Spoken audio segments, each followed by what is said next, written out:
Hey, I'm Jazz. Welcome back to my channel. This week's video, because we are in the holiday season, we are in the holiday spirit, I'm going to be showing you guys how to make pineapple empanadas. It's a fairly easy recipe and I think that it's perfect for this time of the year. It's got a lot of spices in it, warm and comforting, and I think that you guys are going to like it. As always, please subscribe. It means the absolute world to me. We are so close to 100, less than 30 people away, which is crazy. And without further ado, let's get into bacon. I think we know this by now, but this is not my recipe. I will link the recipe down below. We're gonna start off with a saucepan, a fairly large one. The first thing we're gonna do is make the jam. So this is the pineapples that are required. We have pineapple tibbets and then crushed pineapple. Now the recipe itself says to reserve the juice and put the pineapples inside, but it actually goes in the same place. So I don't reserve the juice anymore. I just put everything where it's supposed to go. It's all going in the same pot anyway. It really doesn't make a difference. Please be careful when you're opening these kinds of cans. I actually got a really bad cut trying to open these. Stay safe out there, kids. Now for the crushed pineapple. My uncle is the one who actually asked for this recipe for the longest time. He has been asking me to make him some pineapple empanadas, and I just told him, give me the stuff that I need and 100% I will. He's been asking me for a year. I made them for the first time in November. Since then, it is the end of November and I've made these now 4 times. This is gonna be the batch that I send to him as well. Before I add anything, the tibbets are quite large, so I'm just gonna take a fork and mash as much as I can, just so that they break down a little bit and you're not biting into like super huge chunks of pineapple. It's now time for the spices. I have ginger, ground cinnamon, ground nutmeg. I sort of double the amount that is actually supposed to go in here for the spices. Apart from the ginger, I think the ginger is just a little bit too strong of a flavor. So I have 1/4 here because I messed up, but it's actually supposed to be 1/2. It actually is technically supposed to be 1/4, but I doubled it. So half a teaspoon of ground cinnamon. The nutmeg is supposed to be 1/8 of a teaspoon, but we are going to do 1/4 of a teaspoon. These are also like rough teaspoons. I did not clean this up whatsoever. That's fine. Ginger, on the other hand, we will stick to 1/4. This will still be relatively hefty, something like that. Boop. Not 1/4, sorry, 1/8. We are then gonna add 1 cup of sugar.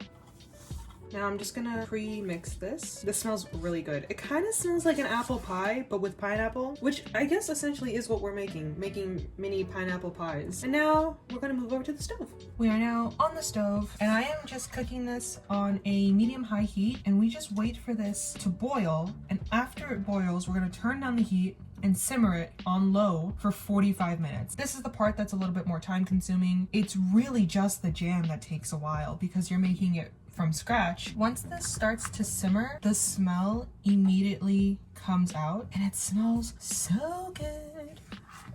So this is a bit of a rapid boil we got going on here. We're just gonna let this go for a little bit longer. Once I see that it's sort of continuing to bubble even as I stir it, that's when I know that I can turn down the heat and leave her alone. We can now get started on the dough. Dough is also fairly simple. We're gonna start off with 3 cups of all-purpose flour, or 360 grams. I should also mention, there is a 45-minute timer as we speak for the jam. Do not leave your jam unattended because we do not want it to burn. So we have to keep making sure occasionally to stir the pot. Taking some baking powder now. We need 2 tisps. Half a tisp of salt, 2 tablespoons of sugar, 1, 2, and 1 big old tisp of more cinnamon. This one we are gonna clean up a little bit better, making sure she's flat. Now it does say to let the stand mixer sort of get everything together. I prefer just to take a fork and just very quickly whisk everything together. Now we can move her over to the stand mixer. I have my dough hook attachment this time. Before we get that going, I just want to prep the shortening really quick. We need 1/2 cup or 95 grams of shortening. This is all I have left of this one, 39 grams. Good thing we have a spare. Good thing we have a spare. A fresh block of shortening is just beautiful. Bam. 72. 96. That's fine. What's 1 gram? You feel me? Start off slow and low.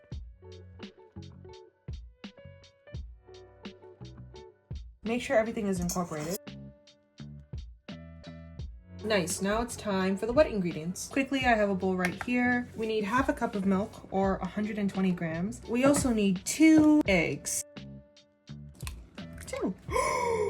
It's fine. See, I knew I should have put the eggs before the milk. Did I listen? Yeah. I'm just gonna guesstimate how much that was. These eggs and milk mixture do need whisking, so that's what we're gonna do. And you see how there's like a little bit of a well in here? That's where we're gonna place her. And we mix again.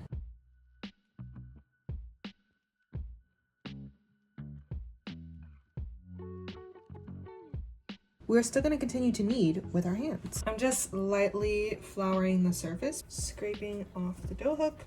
Plop. Knead this until it bounces back. I woke up in beast mode. When we press our finger against it. Also, took off my rings for this part.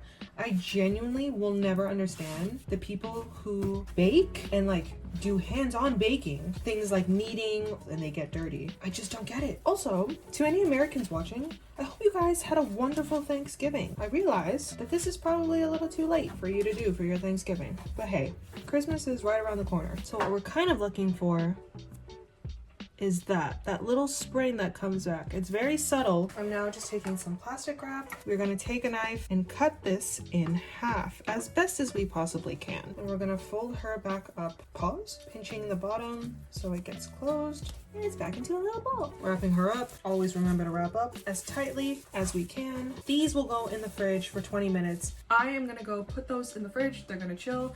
My jam is still on the stovetop. Remember, do not leave her unattended. And we will come back and I will show you how to thicken the jam and then we'll get to assembling. It is nearly time to thicken up the jam. So I'm gonna take some canned pineapple juice. It doesn't matter what brand. We got no name brand. And I got 3 tablespoons of cornstarch. It says to reserve a 1/3 cup of liquid. However, by the time this is cooked down, the liquid is gone. So what I've been doing since the day that I started this recipe is legit just taking some pineapple juice and adding that to the cornstarch. As you can see, the mixture has reduced and is significantly thicker. But obviously we need to make this jam consistency so this like little watery bit doesn't happen. And that is what the cornstarch is for.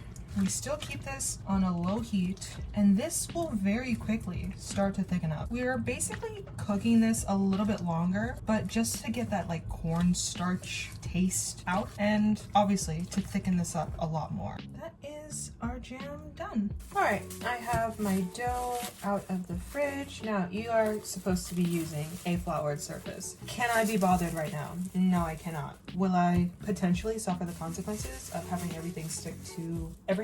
Yes, but I've come to terms with that. So basically, what you want to do is you have pre-rolled your ball of dough into a circle. So all you're gonna do is just cut some little triangles. I find that each ball of dough makes 8 empanadas. What we're gonna do is just take it into our hands, roll it back into a ball. Now typically you want a rolling pin. You're essentially gonna do this with all of the little triangles that you made. So enjoy this time lapse.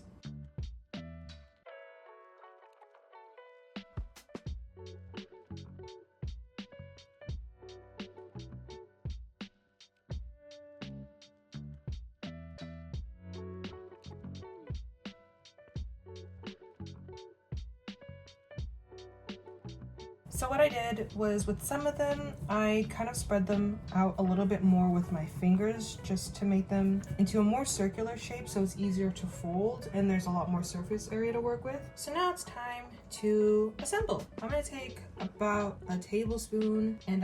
Honestly, it really depends on the size of your dough, how much you could actually fill in a singular piece.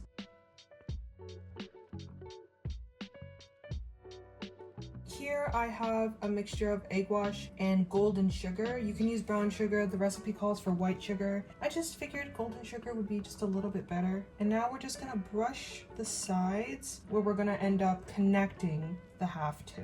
It's okay if some of the egg wash mixture touches the jam, like it's all going in the same place anyway and it will be cooked, so that is no problemo. And then you're gonna grab the side that you're using to fold over. The sizes are going to vary. That is a guarantee, at least with me. So we're gonna go back in with our egg wash. Just brush all over top of each empanada ever so lightly because we don't want it to taste like egg. Okay, I basically just turn them all over to their side and with a fork I'm gonna pinch off the edges and poke 3 holes at the top. We're pinching off the edges so that it's actually closed, and add an oven set to 350 degrees. We're gonna bake these. The recipe says for 15 to 20 minutes, but I've actually found that 20 to 25 minutes is more in my ballpark. Every oven is different, so results may vary. I'm gonna transfer these onto a baking sheet, and when I come back, I'll show you guys what they look like when they're out of the oven. Here are all the empanadas fully done. Now, I will not deprive you of it. We're gonna break one open. I'll just tell my uncle there were 15 instead of 16 this time. But here is our test subject. That is it for this week's video. I really hope you guys enjoyed. As always, please don't forget to subscribe. It means the absolute world to me. I hope you guys do end up making this or any of my other recipes. If you need some inspo for the holiday season, I have a whole playlist on my channel you can go check out. And with that being said, I will see you guys in the next video. Bye!